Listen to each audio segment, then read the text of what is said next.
As Alice said, I'm the lovely assistant today. I think Ronan will hopefully come up for questions after, if you have anything burning for him. The vitrified fort on Trusty's Hill, which sits in the Borland Hills to the west of Gatehouse of Fleet and the Stewartry of Galloway, has been largely overlooked as a contender for major early medieval power centres in the Solway Firth. This is partly due to the lack of any firm archaeological evidence for an early medieval occupation, despite Professor Charles Thomas's excavations in 1960, sponsored by the Dumfriesshire and Galloway Natural History and Antiquarian Society, and afterwards I'm going to say DGNA. Actually, it might be easier to say Dumfriesshire.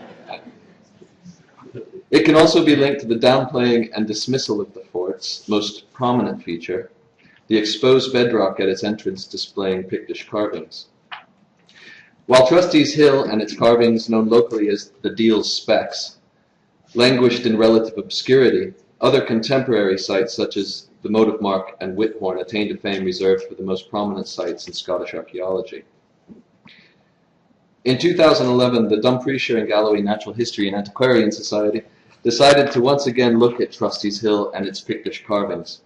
With grant support from the Heritage Lottery, Society of Antiquaries of Scotland, among others, the Society, with support from Guard Archaeology Limited and a substantial number of local volunteers, undertook the re-excavation of 4 of Thomas's trenches in May of last year. The dig was focused on the following research questions. Why are Pictish symbols inscribed at Trusty's Hill? Are these genuine? Can we date their context?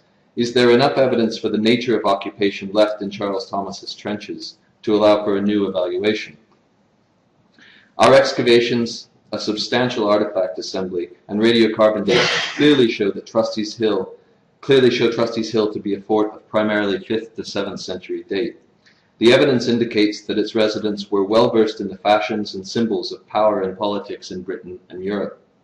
With an assemblage comparable to known royal Scottish sites, the Pictish carvings, and a newly identified rock-cut basin, both inside the fort's entrance, all these point to this being a well-preserved royal stronghold of Rheged. Far from being an obscure hill fort with Pictish graffiti or perhaps recent forgeries, Trusty's Hill was at the centre of culture creation in one of the most powerful and mythologized early medieval British kingdoms. The dating evidence from the site shows an initial occupation of the hill in the 5th century BC with a reoccupation in the 5th century AD. This 1,000-year hiatus suggests that first early medieval residents were following the broad British fashion for reoccupying abandoned hill forts in the first centuries following the Roman collapse. However, the tradition for elite settlement on hilltops never went out of use in much of the rest of Scotland. In the choice to reoccupy a former hilltop settlement, the early medieval settlers of Trusty's Hill were in line with the fashions of both north and south. Culture creation at any given time carries with it the burdens of the past and the ability to recast social memory to fit present realities. Trusty's Hill and other contemporary forts are reminders of this process at work in early medieval Scotland. The highly visible display of literally being elevated in the social hierarchy by living on a hill was a reminder of who was in charge by virtue of an intimate connection to the past. That this was an unchallenged social statement is nowhere more evident than at Bamborough Castle. Here the early Northumbrian kings also played on this settlement tradition in their own political language by acknowledging the local power regimes. But the kings of Bamborough also played on the newly emerging Christian hierarchy by choosing the visually connected but physically separated holy island of Lindisfarne as the site for their mother church. There is a striking similarity to this relationship between church and state, if you will, at Trusty's Hill. At the base of the Fleet estuary sits Ardwall Island, another site excavated by Charles Thomas and another crying out for new research. Thomas's limited excavations confirmed an early Christian establishment on Ardwall, begging the question of intended connection to the power centre on Trusty's Hill. Other similar arrangements no doubt existed, with Dunadd and Iona being an obvious comparison. A comparison with Dunadd is apt in one other way. The nucleated form of Dunadd and other early medieval forts is reflected at Trusty's Hill, where at least 3 and possibly 5 separated wards exist. And also similar to Dunadd, there is, for want of a better word, a ritualized component in the ward immediately preceding the main entrance to the summit of the hill. In their choice of site, reuse of an older settlement, and organization of internal space, the Britons occupying Trusty's Hill were very consciously casting themselves in the modern mold of nobility and royalty. Their most visible creation, the fort itself, was the intentional development of a new cultural center in the Fleet Valley and the wider Solway region.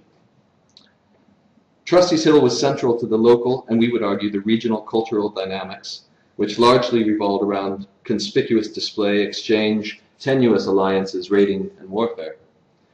The excavations in 2012, despite being restricted to Thomas's older trenches, succeeded in recovering an assemblage pointing directly to this system. In particular, plenty of evidence emerged of elite fine craft working, including molds for ornamental items, small crucibles, heating trays, a crucible stand, clay furnace linings, hammer scale, and tools used in leather and textile manufacture. This evidence suggests that Trusty's Hill marshaled its political capital and access to resources to create portable sources of identity for use as gifts and payments. But in creating these items, the craftspeople drew heavily on the cultural catalogue of materials, styles, and motifs from around North Britain. Amongst the items recovered were several small mold fragments. One is clearly ornamental and is similar to those from motive mark. It has been suggested elsewhere that the motive mark artisans were employed in the manufacture of Germanic items. Far from this being evidence of Anglian occupation, which is too simplistic a notion, the molds most likely reflect a complex series of choices and negotiations with styles in the ether. Just as Pictish crosses show knowledge and influence from Northumbria, so too do the molds from motive mark and Trusty's Hill. Another mold suggests the manufacture of pins similar to those from Dunadd, and one iron pin of this type was found in Thomas's backfill. Here again, the metalwork from Trusty's Hill is being manufactured to reflect the North British cultural zeitgeist. The most important find from last year's excavation raises some interesting questions in this respect. This copper alloy disc brooch resembles those from southeastern England, and work is ongoing to establish the exact type and stylistic features. We are forced to ask, was the brooch lost, loot, gift, or trade? Each suggests complex relations to the Germanic-inspired cultural groups to the east and west. Was the brooch used by the residents? In which case the fashions of personal dress and ornamentation should possibly be seen as hybridized. Was it made at Trusty's Hill?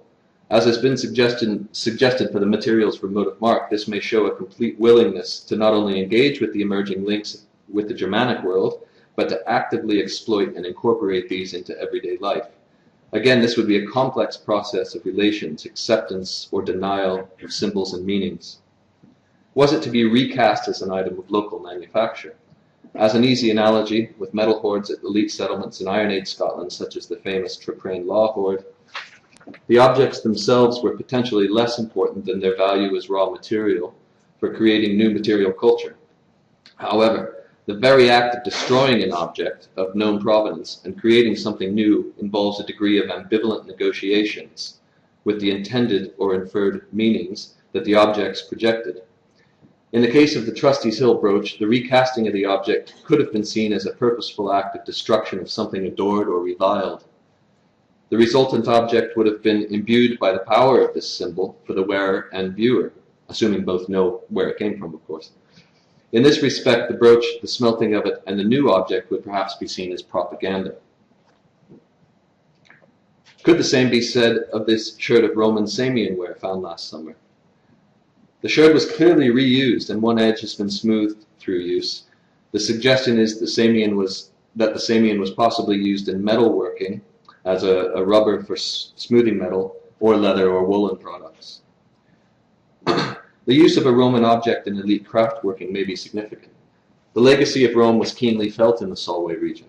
Hadrian's Wall and some of its forts were still being used, the roads were still traveled, and the symbolic equation of Roman equals Christian was one that was readily deployed in both the reuse of Roman sites for Christian centres and the erection of stone memorials with Latin writing and overtly Roman Christian motifs. Like the disc brooch, the interaction with Roman items, assuming the origin was known, would have been complex and full of mixed messages. The Trusty's Hill Samian may simply have been viewed as a practical object useful in the site's craft activities, but it may have carried obvious messages to the residents of the site, pregnant with symbols of the imperial past, power, and religion. As with the disc brooch, the use of the pottery could have filled a new object with these messages and symbols, adding a gravitas that other materials would not have achieved. There's little indication that the sherd came from a curated item, and it's just as possible that Roman items were actively sought out in the landscape and were openly exchanged. At any rate, we found nothing in the way of native ceramics that would suggest a need for pottery on the site, making the Samian all the more important to the Trusty's Hill story. Similarly, we recovered a solitary sherd of heavily sooted eware. The presence of the Gaulish eware confirms several things. It shows connections to Western Europe on the back of the same exchange mechanisms, whether trade, political, or religious connections, that brought eware and glass imports to sites such as Whithorn and Dunadd. Trusty's Hill may have received its eware directly, in which case the Fleet estuary should be seen as another importation centre for the wares and all of the goods that were brought on the back of that exchange. It may have received it from exchanges that brought the pottery from Whithorn, which is just down the water a bit. But either way, its presence at Trusty's Hill reveals the pretensions of the residents to control access and use of rare imported objects, and all the connections they implied. And this leads us back to the main reason we undertook our work at Trusty's Hill, the Pictish inscribed stone. The evidence from the excavation and Catherine Forsyth's recent analysis of this new laser scan by CDDV has now firmly shown that these carvings are genuine and date to the occupation of the fort. The three symbols, a double disc and Z-rod and a hippocamp-like beast, or the prawn monster as we called it on site, and the third symbol resembling a blade piercing the belly of the beast, are unusual and unique within the corpus of Pictish carving. The dating evidence from the fort points to these being 7th century in date at the latest, but stylistically they are more akin to the 8th to 9th century carvings. This poses some interesting questions about meaning and intent, and perhaps the ability of the locals to innovate. But perhaps at this stage, the meaning of the carvings is less important than what they tell us about the carver. Firstly, the double disc and Z-rod was carved by someone familiar with Pictish carving, but its style is slightly different to its northern cousins. Likewise, the prawn monster shows similarities to the Pictish hippocamps, but its head and placement on the stone is doing something altogether unique. The blade is completely distinctive. It is clearly meant to be a weapon piercing the side of the beast. This looks to be a depiction of an important message, but who knows what that is. Whatever the intent of the carvings, and whenever they were carved in the biography of Trusty's Hill, the carver was someone who could create Pictish styles, but who chose to do something completely unique with them. The implication is that this was someone local to the site, a Briton, who felt free to mimic artistic traditions from elsewhere in Scotland. The carver is creating symbolism that would have been readily readable to locals and visitors alike. It's important to point out that the only other stones, as Catherine showed yesterday, with Pictish art outside the main concentrations in northern and eastern Scotland are found at Dunadd and Edinburgh, both capitals of kingdoms, Dalriada and Godolphin, respectively. We believe that the presence of the carvings at Trusty's Hill likewise point to the site being a royal stronghold, a capital of the kingdom of Rheged. And here, the carvings at Trusty's Hill, the location of the carvings at Trusty's Hill are integral to their understanding. They are positioned opposite this rock-cut basin, that's to the left there, in the entrance to the upper citadel of the fort. This is deliberate and in an effort to make a multi-element statement about the power of the fort's inhabitants. In this, Trusty's Hill is analogous to Dunadd with its Pictish boar and rock-cut basin below the hill's summit, and at Burgh Head with its basin, well, and carvings in the entrance. The importance of Trusty's Hill as a capital of Rheged is highlighted by the vitrification of the fort's ramparts. This deliberately destructive act required significant human effort and resource over an extended period of time in order to ensure the total destruction of the ramparts. This would have been a highly visible act, with flames, smoke, and glowing ramparts evident for days or weeks from both land and sea. The vitrification was securely dated to the middle decades of the 7th century, at or around the same time as the vitrification of the moat of Mark, possibly pointing to a regional conflict in the 7th century that's otherwise unattested. Trusty's Hill, like Dunadd, is a well-preserved relic of early medieval British power and culture frozen in time. The evidence points to an elite royal stronghold of the kings of Rheged, where the symbols and acts of this status were on display. The residents actively chose from a common North British symbolic catalogue of objects, motifs, and social memory to create new culture. Each was reimagined in the context of Rheged to reflect the aspirations and affiliations of the kingdom within wider power politics of North Britain. All evidence points to an ethnically British group living at the very centre of Western Britain, on a major seaway, who were comfortable utilising goods and perhaps ideas garnered from Europe, from the emergent Germanic Britain, and from groups living to the north in Pictland. This group was a major player in 6th and 7th century power and ethnogenesis, and the destruction of Trusty's Hill must be seen to reflect the threat this posed to competing attempts at controlling culture and identity, not just in southwest Scotland, but in the whole of northern Britain. History and archaeologists tells us the Northumbrians ultimately won the struggle, allowing them to stamp their own mark on the hybrid culture of Galloway. But the unique identities forged on Trusty's Hill certainly remained in the mix. Indeed, the social memory of and fame of Uri and Rheged and his line may have kept Trusty's Hill in the hearts and minds of Gallovidians well into the Middle Ages. We can only hope that the modest excavations of Thomas, and more recently the members of the Dumfriesshire Society and local volunteers, will keep Trusty's Hill from entering obscurity again. Thank you.